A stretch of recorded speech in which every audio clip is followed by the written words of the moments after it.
GNR టీవీకి స్వాగతం. బులెటిన్లో ముందుగా హెడ్లైన్స్. శ్రీ బండి సంజయ్ కుమార్ మీడియాను ఉద్దేశించి హోం వ్యవహారాల శాఖ మంత్రి మాట్లాడారు.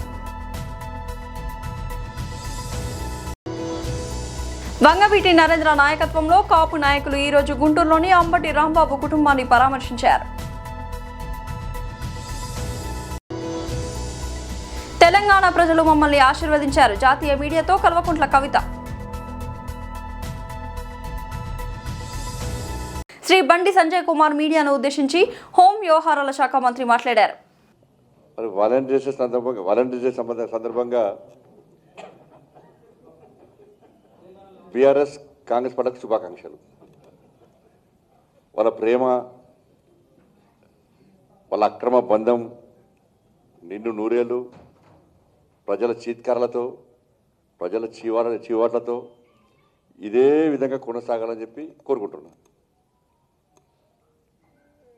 బీఆర్ఎస్ కాంగ్రెస్ పార్టీతో పాటు ఎంఐఎం పార్టీ కూడా ఈ మూడు పార్టీలకు వాలంటీర్స్ శుభాకాంక్షలు. ఎందుకంటే ఇద్దరి మధ్య అటు ఇటు భుజం మీద చేసేది ఎంఐఎం పార్టీ. వీళ్ళ అక్రమ బంధానికి ఎంఐఎం పార్టీ వెనక భుజం, అది నేను చెప్పిన ఎంఐఎం పార్టీ కాంగ్రెస్తో సంసారం చేస్తుంది, బీఆర్ఎస్ పార్టీ కన్ను కొడుతున్నది ఎంఐఎం పార్టీ.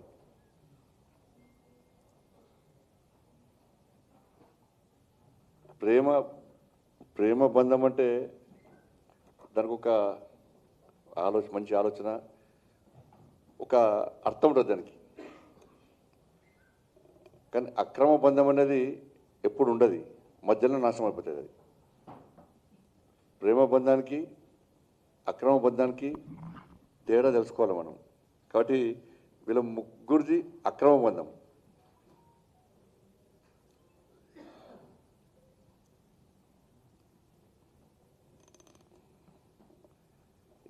రేవంత్ రెడ్డి గారు అన్నారు చాలాసార్లు మరి ఫెవికాల్ బంధం అని. నేను అంటున్నా మీది బీఆర్ఎస్ది ఎంసీల్ బంధం. ఫెవికాల్ అంటే కేవలం వైట్ ద్రవ పదార్థమే. అది ఎంసీల్ అంటే రంగురంగులతోని ప్లాస్టిక్ పైపులను అంటు పెట్టచ్చు, ఐరన్ పైపులను అంటు పెట్టచ్చు. అంత ఎంసీల్ బంధం. ఎం అంటే ఎంఏ పార్టీ, ఆ బంధం వీళ్ళది. వీళ్ళ బంధానికి బీఆర్ఎస్ పార్టీ కాంగ్రెస్ పార్టీ బంధానికి అనుసంధానమే ఎంఐ పార్టీ. ఎందుకు చెప్తున్నా అంటే కరీంనగర్లో ప్రజలందరి ఆశీర్వాదంతో, నరేంద్ర మోడీ గారి యొక్క ఆశీర్వాదంతో, అభ్యర్థుల కష్టము, మా కార్యకర్తల యొక్క కష్టార్జితం ఫలితంగా ఈ భారీ విజయాన్ని భారతీయ జనతా పార్టీ సాధించింది.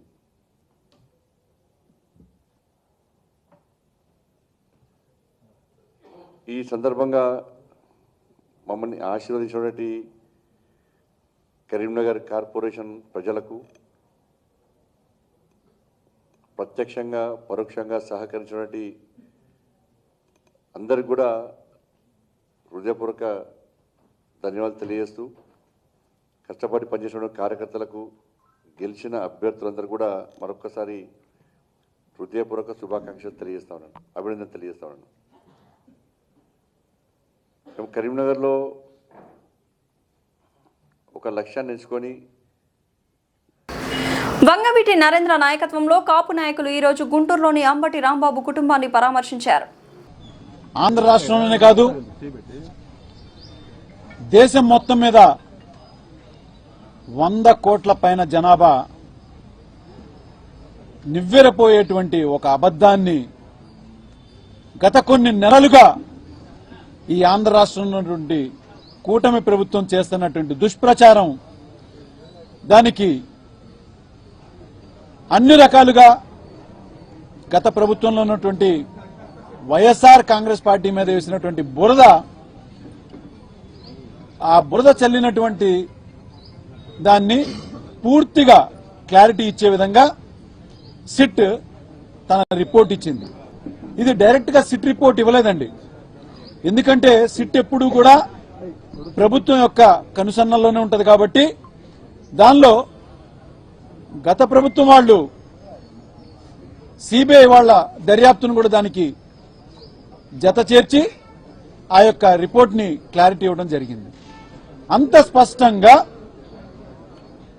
100 కోట్ల మంది మనోభావాల్ని రిపోర్ట్ అనేది సరిగ్గా రాకముందే ఎవరి మీదైనా కానీ ఇలాంటి దుష్ప్రచారం చేయటం అనేది చాలా చాలా బాధాకరం, అమానవీయం.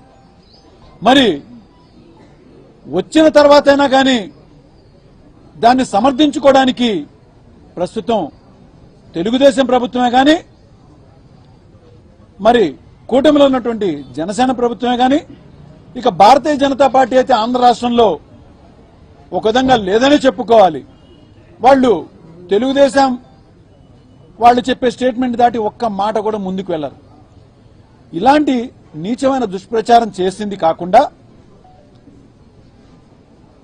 మీకు రాజకీయాలుగా ఏ లబ్ధి కావాలన్నా మిగతా విషయాలు తీసుకోవాలి కానీ ఇంతమంది మనోభావాలు, ఇన్ని కోట్ల మంది మనోభావాలను తీసుకుని మీరు ఇబ్బందులు పెడుతూ అతి ముఖ్యంగా రిపోర్ట్ వచ్చిన తర్వాత కూడల్లో మీ సొంత రిపోర్ట్లు సిబిఐ ఇచ్చిన రిపోర్ట్ని కాదని సిబిఎన్ రిపోర్ట్ని ఫాలో అవుతున్నారు. అంటే చంద్రబాబు నాయుడు గారు ఇచ్చిన రిపోర్ట్. అంటే ఈ రాష్ట్రంలో నియంత్ర పాలన కాకుండా నరరూప రాక్షసుల పాలన నడుస్తుంది. ఎందుకని ఇట్లా అన్నానంటే వాళ్ళు కనీసం కోర్టులను గౌరవించరు, సెంట్రల్ దర్యాప్తు సంస్థల్ని గౌరవించరు. వాళ్ళు చెప్పాలనుకున్నది, వాళ్ళు చేయాలనుకున్నది రాజ్యాంగబద్ధంగా కూడా వెళ్ళట్లేదు. సొంతగా ఒక రాజ్యాంగాన్ని రాసుకున్నారు, అదే రెడ్ బుక్ రాజ్యాంగం. తెలంగాణ మున్సిపల్ ఎన్నికల ఫలితాలపై జాగృతి అధ్యక్షురాలు కల్వకుంట్ల కవిత సంతోషాన్ని వ్యక్తం చేశారు. కవిత మద్దతుదారులు పలు ప్రాంతాల్లో విజయం సాధించిన సంగతి తెలిసిందే. ఈ నేపథ్యంలో ఆమె జాతీయ మీడియాతో మాట్లాడుతూ భవిష్యత్తులో తాము ఒక రాజకీయ పార్టీగా అవతరించబోతున్నామని విషయాన్ని ఇప్పటికే ప్రకటించామని తెలిపారు. తమ పార్టీని అధికారికంగా ప్రకటించక ముందే మున్సిపల్ ఎన్నికల్లో పోటీ చేద్దామని చివరి నిమిషంలో తమ కార్యకర్తలు కోరారని, వారి కోరిక మేరకు తాము ఆల్ ఇండియా ఫార్వర్డ్ బ్లాక్ గుర్తుపై ఎన్నికల బరిలోకి దిగామని వెల్లడించారు. సొంత పార్టీ తరఫున పోటీ చేయలేకపోయినప్పటికీ తెలంగాణ ప్రజలు తమను మంచి ఫలితాలతో ఆదరించారని తెలిపారు. ఎన్నికల్లో తాము ఒక మున్సిపాలిటీని కైవసం చేసుకున్నామని, మరో మున్సిపాలిటీలో వైస్ చైర్మన్ పదవిని దక్కించుకోబోతున్నామని కవిత చెప్పారు. మరో 40 చోట్ల తమ కార్యకర్తలు దాదాపుగా గెలుపు అంచుల వరకు వచ్చారని అన్నారు. ఈ ఎన్నికల ఫలితాలు తమ పార్టీ భవిష్యత్తుపై భరోసాని కల్పించాయని తెలిపారు. అహంకారం లేని అత్యంత పారదర్శకమైన రాజకీయాలను అందిస్తామని తాము పదే పదే చెప్తున్నామని, ప్రజలు తమను విశ్వసించారని తెలిపారు. భవిష్యత్తులో కూడా తమకు ప్రజల మద్దతు ఇలాగే కొనసాగుతుందని ధీమా వ్యక్తం చేశారు. తెలంగాణ రాజకీయాల్లో తాము ప్రధాన భూమికను పోషిస్తామని తెలిపారు. మంచిర్యాల జిల్లా బెల్లంపల్లి మున్సిపాలిటీలో రాజకీయ సమీకరణలు వేగంగా మారుతున్నాయి. బెల్లంపల్లికి చెందిన పలువురు కౌన్సిలర్లు నేడు BRS party working president Shri KTR సమక్షంలో గులాబీ గుడికి చేరారు. పార్టీలో చేరిన వారికి కేటీఆర్ గారు పార్టీ కండువా కప్పి సాదరంగా ఆహ్వానించారు. 30వ వార్డు స్వాతంత్ర కౌన్సిలర్ శంకర్ సింగ్ తో పాటు కాంగ్రెస్ పార్టీ నుంచి గెలిపిన 26వ వార్డు కౌన్సిలర్ కుమారస్వామి అధికారికంగా బీఆర్ఎస్ సభ్యత్వం తీసుకున్నారు. వీరితో పాటు బీజేపీకి చెందిన 34వ వార్డు అభ్యర్థి రామ్మూర్తి కూడా కేటీఆర్ ను కలిశారు. ఆయన ప్రస్తుతానికి పార్టీలో అధికారికంగా చేరినప్పటికీ బీఆర్ఎస్ విధానాలకు ఆకర్షితులై పార్టీకి పూర్తిస్థాయి మద్దతును ప్రకటిస్తున్నట్లు తెలిపారు. ఈ చేరికల వల్ల బెల్లంపల్లి మున్సిపాలిటీలో బీఆర్ఎస్ మరింత బలోపేతం కానుంది.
HR conclave 2026 Avanthi group of college ఆధ్వర్యంలో కాచిగూడ మున్నూరు కాపు కళ్యాణ మండపంలో హెచ్ఆర్ కన్క్లేవ్ 2026 ఘనంగా నిర్వహించారు.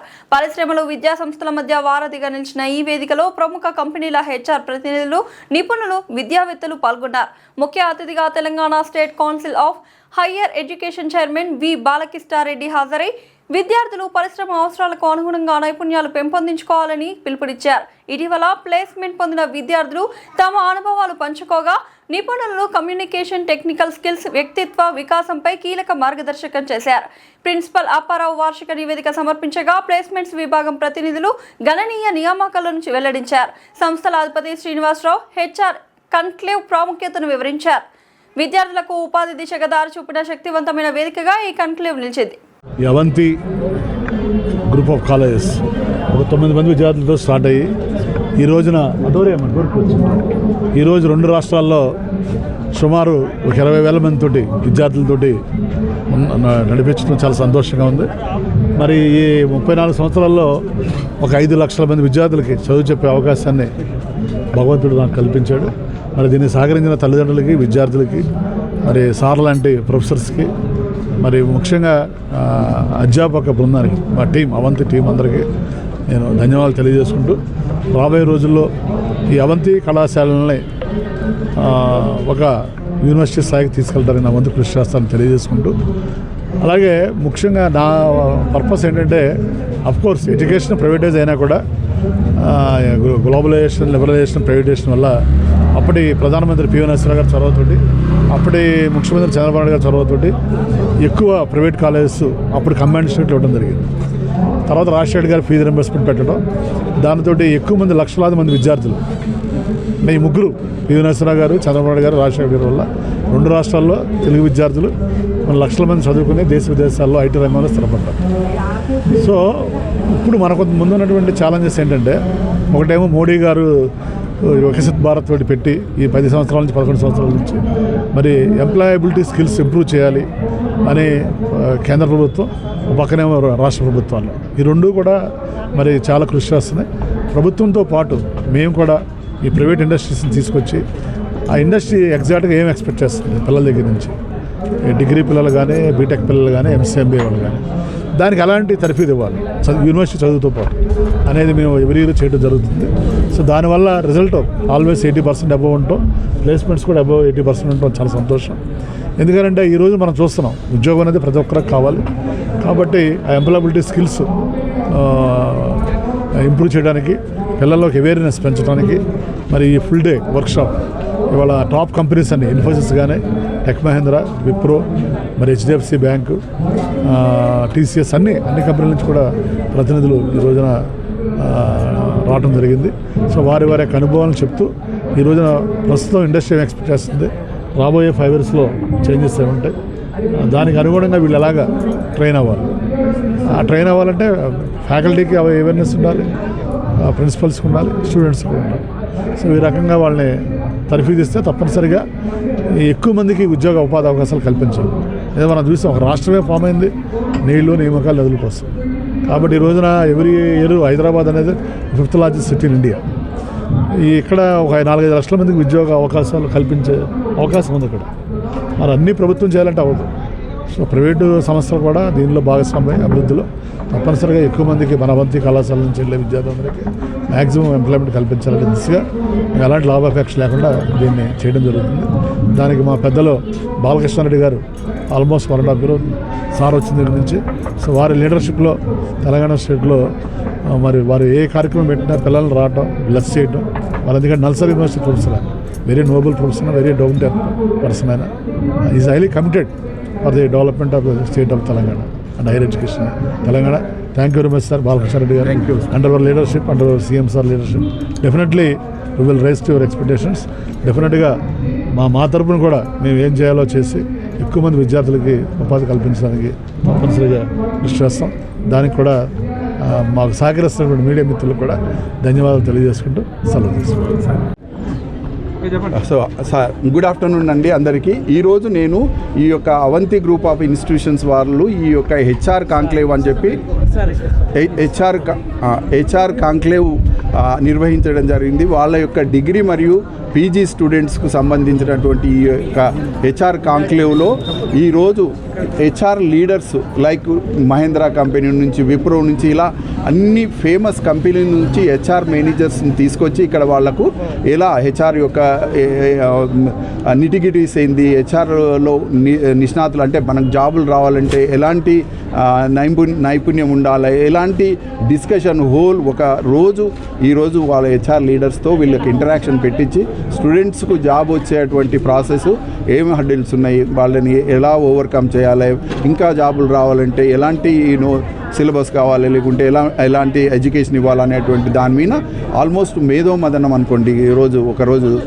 కాబట్టి ఈ యొక్క Avanti group of institutions particularly chairman గారు శ్రీనివాస్ గారికి మరొకసారి ఇలాంటి ఇనిషియేటివ్స్ తీసుకొని పిల్లలకు మంచి ప్లేస్మెంట్. ఈరోజు మీకు అందరికీ తెలుసు జాబ్ అనేది ఒక ముఖ్యం, జాబులు రావట్లేదు అనేది ఒకటి ఉన్నది. కాబట్టి అట్లాంటిది తొలగించడం కొరకు వీలైనంత వరకు ఎక్కువ మందికి జాబ్ తీసుకురావాలనేటువంటి ఆయన ప్రయత్నంలో ఇలాంటి హెచ్ఆర్ కాంక్లేవ్స్ లాస్ట్ టైం చేశాడు, ఈసారి కూడా చేసి ఇంకా చేయాలని, వీలైనంత వరకు స్టూడెంట్స్కు చక్కని జాబ్స్ వచ్చేటువంటి ప్రయత్నం చేయాలని కూడా వాళ్ళని మళ్ళీ ఒకసారి నేను అడగడం జరుగుతుంది. సో 2047లో మనము అభివృద్ధి, ఇప్పుడు భారతదేశం ఒక అభివృద్ధి చెందుతున్న దేశం కదా, అది అభివృద్ధి చెందిన దేశంగా మారాలనేటువంటి తపన ప్రతి ఒక్క చీఫ్ మినిస్టర్స్కి అనుకోండి. ఫర్ ఎగ్జాంపుల్ మనం ఇక్కడ చంద్రబాబు నాయుడు గారు అక్కడనేమో స్వర్ణాంధ్ర అంటాడు, ఓకే 2047. మన సీఎం గారేమో తెలంగాణ రైజింగ్ తెలంగాణ అని, మన ప్రైమ్ మినిస్టర్ గారేమో వికసిత్ భారత్ అంటే డెవలప్డ్ కంట్రీ. ముఖ్యంగా ఏంటంటే ఈ యొక్క 21-22 ఇయర్స్లో మనము ఒక అభివృద్ధి చెందుతున్న దేశం నుంచి చెందిన దేశంగా కావాలంటే ఎన్నో ప్రయాసాలు, ఇప్పుడు ఇండస్ట్రీ, తర్వాత అకాడమిక్ కనెక్టు, ఇలాంటి చాలా మార్పులు వస్తున్నాయి. అందుకే నేనేంటంటే ట్రాన్స్ఫార్మింగ్ ఇండియా ఒక డెవలపింగ్ కంట్రీ నుంచి డెవలప్డ్ కంట్రీగా ట్రాన్స్ఫార్మ్ కావాలంటే అన్ని రకాలైనటువంటి ఇప్పుడు ఇండస్ట్రీ నుంచి కానీ ఇన్ఫ్రాస్ట్రక్చర్ రిలేటెడ్, ఎడ్యుకేషన్ రిలేటెడ్ అన్నిటి మీద ఫోకస్ చేసుకుంటూ ఒక అభివృద్ధి చెందిన దేశంగా చేయడం అనేటిదే అక్కడ సెంట్రల్ గవర్నమెంట్ కానీ ఇక్కడ వేరియస్ స్టేట్ గవర్నమెంట్స్ యొక్క వాళ్ళ యొక్క లక్ష్యం. ముఖ్యంగా ఇప్పుడు ఏంటంటే ఈ next 4-5 years or next 10 years AI చాలా ఇన్ఫ్లుయెన్స్ ఉంది. నేను ఇంతకుముందు చెప్పాను కదా, టెక్నాలజీలు అన్నీ మారుతున్నాయి. ముఖ్యంగా ఇప్పుడు ఏంటంటే ఏఐ యుగం అంటారు, ఏఐ శకం అంటారు, ఏఐ ఎరా అంటారు. కాబట్టి ఏఐ అనేది చాలా ఇన్ఫ్లుయెన్స్ చేయబోతున్నది. ఏఐ ప్రతి ఒక్క ఇండస్ట్రీ, ప్రతి ఒక్క ఇండివిజువల్తో కనెక్ట్ అయి ఉంది. అయితే ఒకటి ఏఐ గురించి ఏంటంటే టెక్నాలజీ భయాలు కూడా చాలా ఉన్నాయి. ఏఐ వచ్చి అందరినీ రీప్లేస్ చేస్తుంది అనేది కొంతవరకు అది ఉన్నా కానీ ఒకటే నా మెసేజ్ ఏంటంటే ఎప్పుడు కూడా టెక్నాలజీని మనం కంట్రోల్ చేయాలి. మనల్ని టెక్నాలజీ కంట్రోల్ చేస్తే ఏంటంటే తప్పకుండా జాబులు పోతాయి. అట్లా కాకుండా మనమే టెక్నాలజీని కంట్రోల్ చేసి మనమే దాన్ని రెగ్యులేట్ చేసేటువంటి స్థితిలో ఉంటే భయపడాల్సిన అవసరం లేదనేది నా ఉద్దేశం. Thank you. బులెటిన్ ముగించే ముందు హెడ్లైన్స్ మరోసారి. శ్రీ బండి సంజయ్ కుమార్ మీడియాను ఉద్దేశించి హోం వ్యవహారాల శాఖ మంత్రి మాట్లాడారు. వంగవీటి నరేంద్ర నాయకత్వంలో కాపు నాయకులు ఈ రోజు గుంటూరులోని అంబటి రాంబాబు కుటుంబాన్ని పరామర్శించారు. తెలంగాణ ప్రజలు మమ్మల్ని ఆశీర్వదించారు. జాతీయ మీడియాతో కల్వకుంట్ల కవిత. ఇది వాళ్ళ బులెటిన్ అప్డేట్. మరొక బులెటిన్లో మళ్ళీ కలుద్దాం. అంతవరకు సెలవు.